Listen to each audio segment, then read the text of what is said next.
Good evening, friends. This is your host to welcome you through the creaking door into the inner sanctum. Come in. Come in and pull up a tombstone. The chair situation is very grave here. Don't worry if it seems a little dark in here, too. I've made arrangements with a few ghostly forms to come and glow. By the way, don't mind that guy in the box over there. We scared him to death last week. He's been horizontal ever since.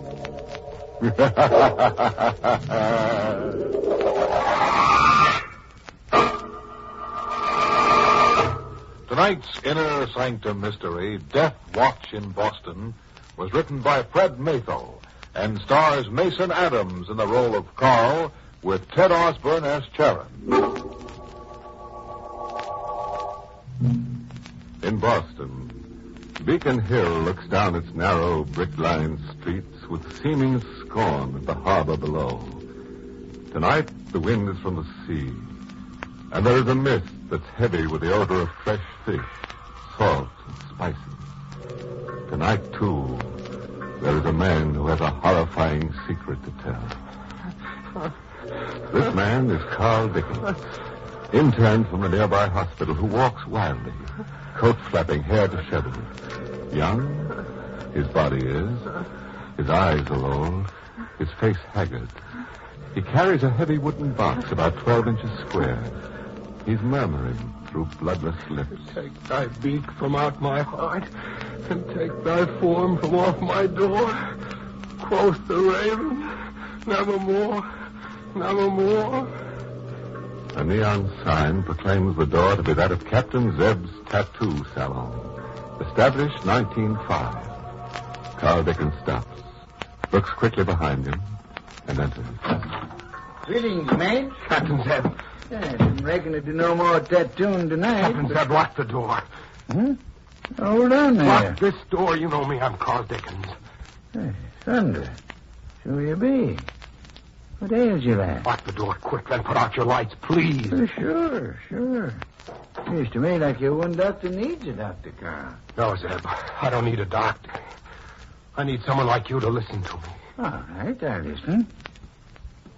What you got in the box? It's part of a man's body. His head. Oh? Sort of specimen-like for your medical work, that it? No, Captain. It's the head of a man who was calling for me at my room at 11 o'clock tonight. What's that? Don't look at me like that. I'm not crazy, Captain. You've been working a mite too hard over them books, maybe, huh? I have been working hard, yes, but this is no hallucination. And I don't go around with believing a man can live without a head, son. You don't understand. The man this head belongs to is Death. And it is Death who is coming for me tonight. Better tell me the whole thing, son. Maybe I can help after all. Will you come with me to my place after I tell you the story? Will you wait up with me till he comes, Captain? Will you? Reckon I better, son.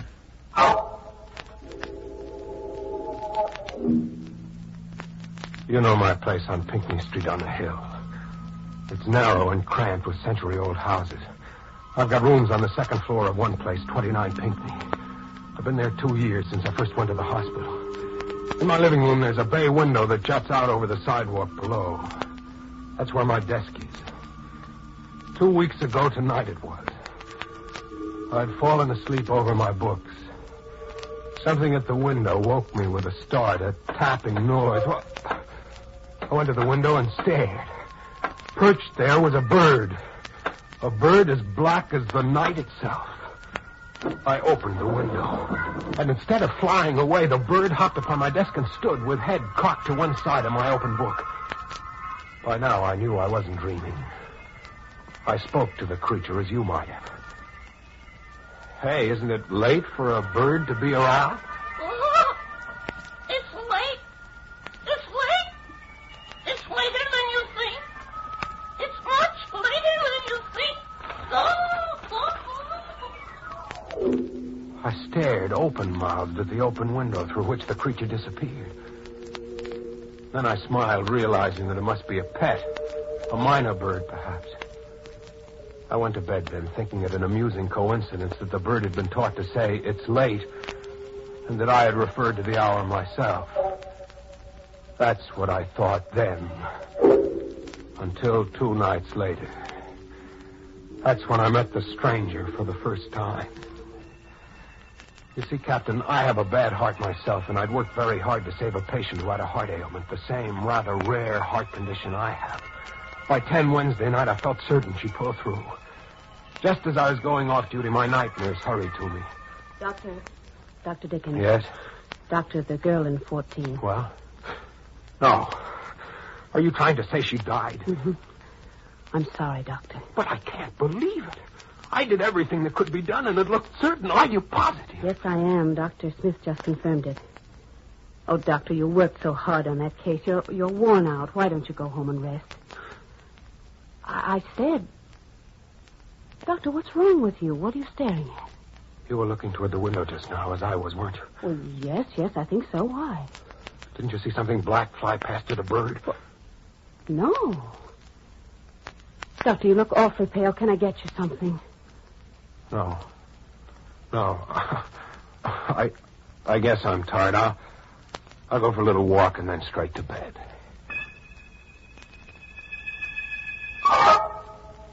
He was waiting for me when I left the hospital. And I would have walked straight past him, but he spoke to me. Dr. Dickens, Yes? may I speak with you? How'd you know my name? Gabriel told me. Gabriel? Yes, this is Gabriel. I think you've met. Oh, that's Gabe. Say, isn't that the bird that knocked on my window a couple of nights ago? Yes. We were out walking and Gabriel flew to your window. I see that you are very depressed. Can I help in any way, Dr. Dickens? No, thanks. Patient died. Always gets me down. Ah, and so needlessly, too. What do you mean, needlessly? You will understand soon, Doctor. Life and death are matters arranged elsewhere. Had it been so desired, your patient would have lived.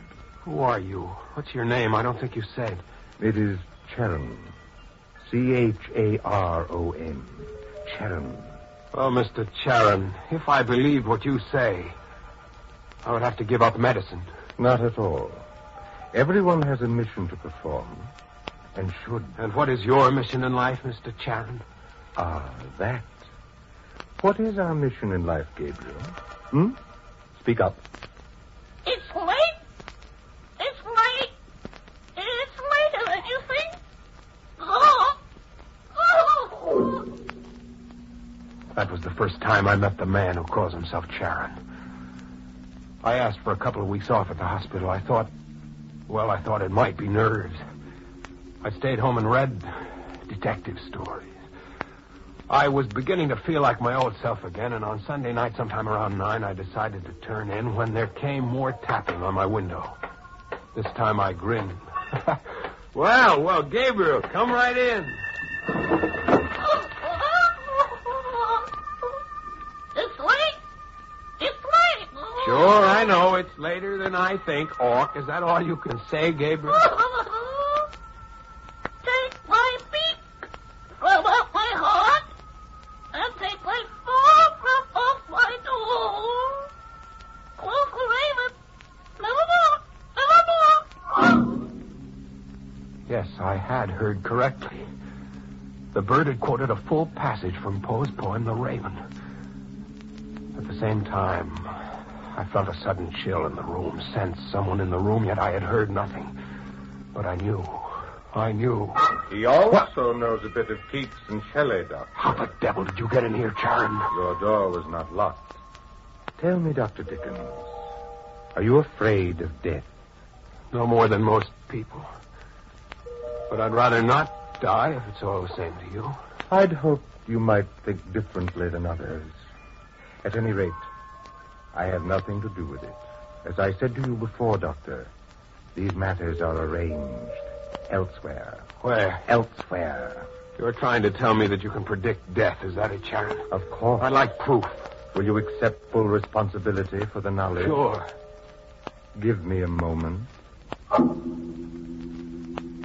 As I stood watching him, tall and black against the white door of my room, it seemed to me he had turned himself inward, and that the living part of him had stepped away, leaving only a gaunt shell.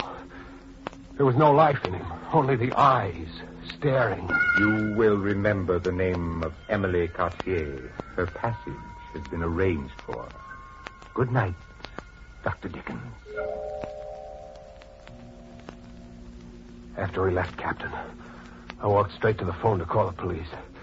I tried to think of how my story would sound to them. That stopped me for the moment. But I did look up the name Charon had quoted. It was in the phone book, Miss Emily Cartier. Her home was close by in Louisburg Square. I called her at once. Hello. Is this Miss Cartier, Miss Emily Cartier? Oh, yes. Who is this, please? You don't know me, Miss Cartier. My name is Dickens. I met someone who claims to know you well. Oh. Isn't that nice? Who is it? A man named Charon. Oh, well, I'm sorry, Mr. Dickens. There must be some mistake. I don't know anyone by that name. Are you sure? Well, I'm just as sure as... Oh. Miss Cartier! Miss Cartier, what is it? Miss Cartier! But I knew what had happened. I knew all too well. Emily Cartier's passage had been arranged for.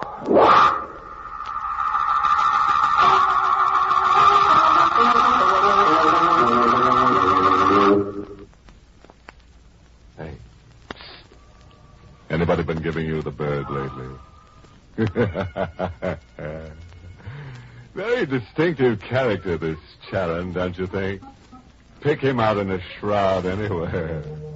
Yes. Signs all his mail, eternally yours. Well, shall we get back behind the locked doors of Captain Zeb's tattoo salon? Now, put yourself in Zeb's place. If a young, wild-eyed fella came to you with a wooden box, told you it contained the head of a man who was calling for him at 11 o'clock that night, what would you do? You'd listen, wouldn't you? Well, listen. Hold up now, lad. Let me get the straight line of this. This man you think of as sort of death in mortal shape. Him and his bird. They told you they could tell when the body was going to die? Beforehand? Yes. And to prove it, Charon gave me the name of the woman in Louisburg Square, Emily Cartier. She was murdered while I talked with her on the phone. And it's simple, lad. The man was mad. A murderer. He killed her. Did he? I thought that. I went to Louisburg Square after the call. I was determined to tell the first policeman I met the whole story. When I arrived at Emily Cartier's address, the place was teeming with excited people. Also, on the fringe of the crowd beneath a single street lamp, the tall, gaunt shape of Charon stood. I went straight to him. Mr. Charon, I'm turning you over to the police. Oh, Mr. Dickens, why? Why? Because I know you killed this woman. So, come with me. I will speak to the police for you. You don't dare. Come. All right. Come on, folks. Go on home. Go to bed, will you, please? Officer. Well, what do you want? Officer, my friend and I are a little alarmed about this tragedy. Why? Well, we live nearby, you see. Don't give it a thought now. We got the guy who did it. You caught the murder? Sure. One of the neighbors shot him through the head while he was climbing out the window. Now go on home and forget it, if you can. Well, Carl? I wish you would leave me alone. Oh, that is not possible. One way or another, you must come away with me when I leave. I refuse to believe it. Suppose I prove my point again. Suppose I tell you the name of someone else who will die. If I am right, you will raise no more objections to leaving with me? And if your prediction doesn't work out? You will never see me again. Agreed? Agreed. Very well.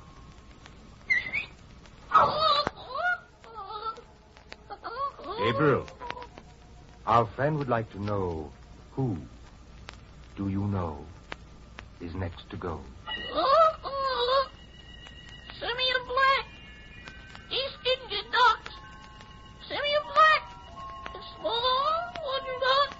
Simeon Black, is that it? Yes, Carl. Simeon Black. Between 8 and 8:30 on the night of November 15th. That is a week from tonight. All right, fine. If Simeon Black doesn't die then, I will never hear from you again. That is correct. If Simeon Black dies, as I know it is arranged that he will, you will come away with me on the same night at 11. Good night, Carl. Good night, friend.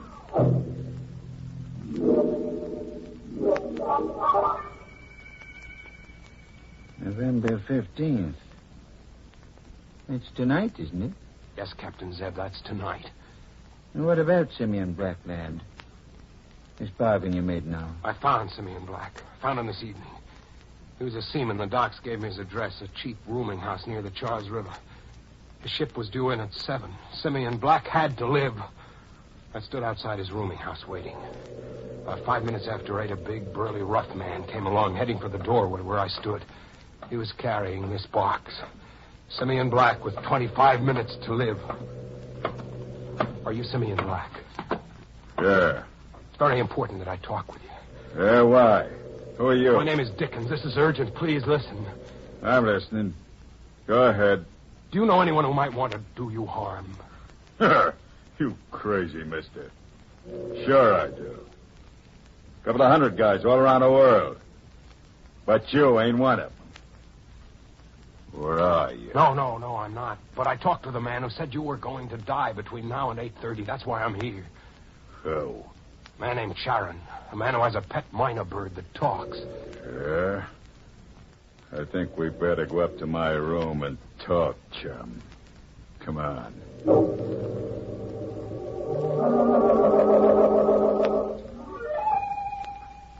In his room, I told him all about Charon and the bird. There was a large clock on the steeple of a nearby dock house. I saw that the minute hand stood at 25 after 8 when I finished. Black stood up, his heavy face now pasty pale. The veins of his neck throbbed. So you're the guy I've been waiting for. All right, Dickens. I met the man with the bird in Martinique. He told me there someday I'd be killed. He sent you. But I'm not playing. I don't die easy, see? This thing says I don't. You fool! Put that gun down. Killing me won't help. All we have to do is wait till the time has passed. 3 more minutes. Sit down. Nothing doing. You're gonna... Give me that gun, you stupid fool! Give it here, you punk. He was right. He caught it.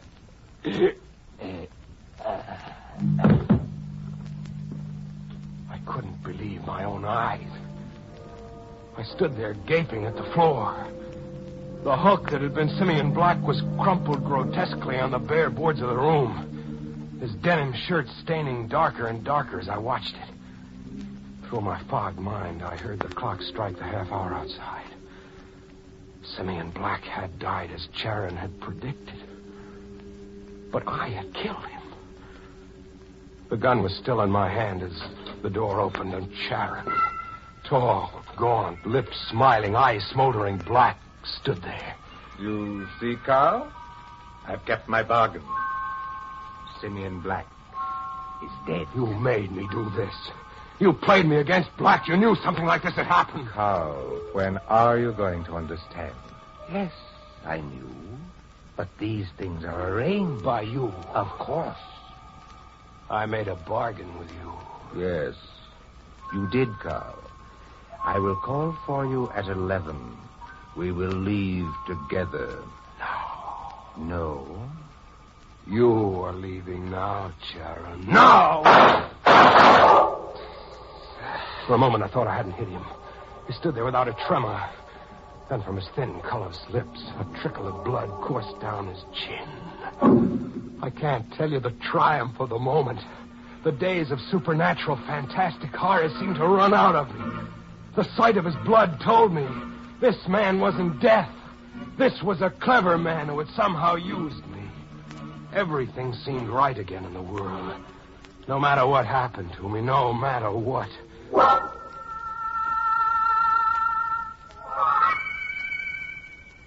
That's your story, lad? All of it? Not quite, Captain Zeb. As I regained my senses and saw him there still smiling mirthlessly on the floor beside Simeon Black, I had an impulse to be certain that he wouldn't come back to me. I found a knife in Black's kitchenette. I suppose I still wasn't thinking clearly.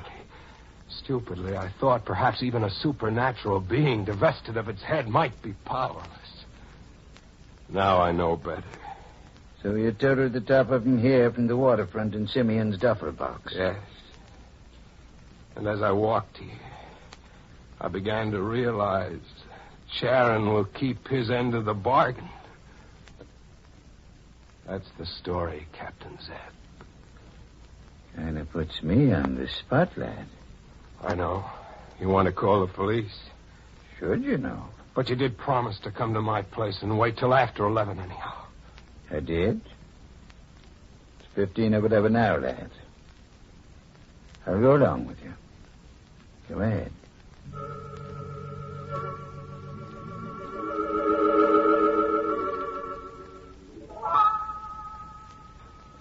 What time is it, Zeb?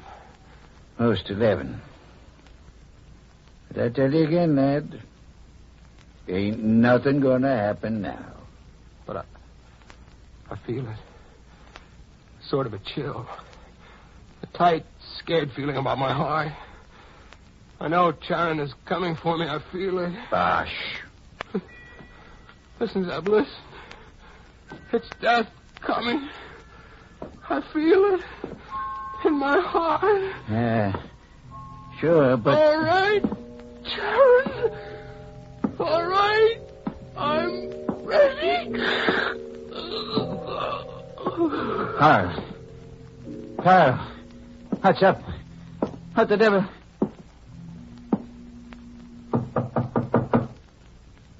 Dead. He's dead. Come in, hang it. Come in. Dickens. Carl Dickens.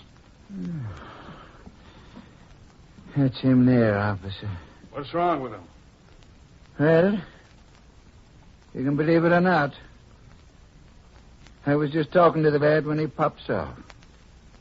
Turned blue in the face and just stopped talking. He's dead. Thought so. But how? From the look of him, I'd say heart case. Have to wait for the coroner. The queer things you come across in this business. Queer? How come you to be here? Just at 11. That's a queer one to me. Well, we got a stiff without a head down at the waterfront a couple hours back. Found a diary on him, and we've been checking up. Who was it? Guy named Charon. Was let out of Devil's Island when they closed it up a couple of years back.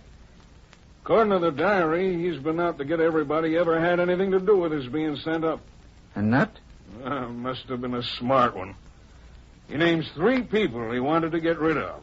Played one against the other, I guess. But who? Who killed him? I don't know. Sergeant's working on it. All I know is in this character's book there's a note says, see Carl Dickens, Pinckney Street, 11 o'clock, November 15th. What? What? Too late. Too late. What's too late for? What the devil was that? It's just the bird here. Minor bird. Talks. Leastways, I think it's a bird.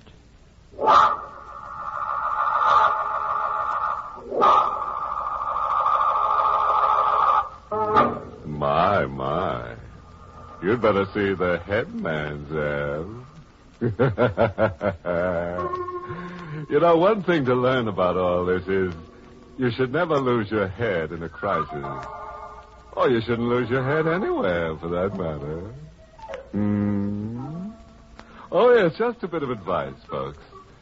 If some bird comes up to you and says, it's late, you agree with them and call the zoo right away. It's probably a minor bird, and minors should be in bed when it's late.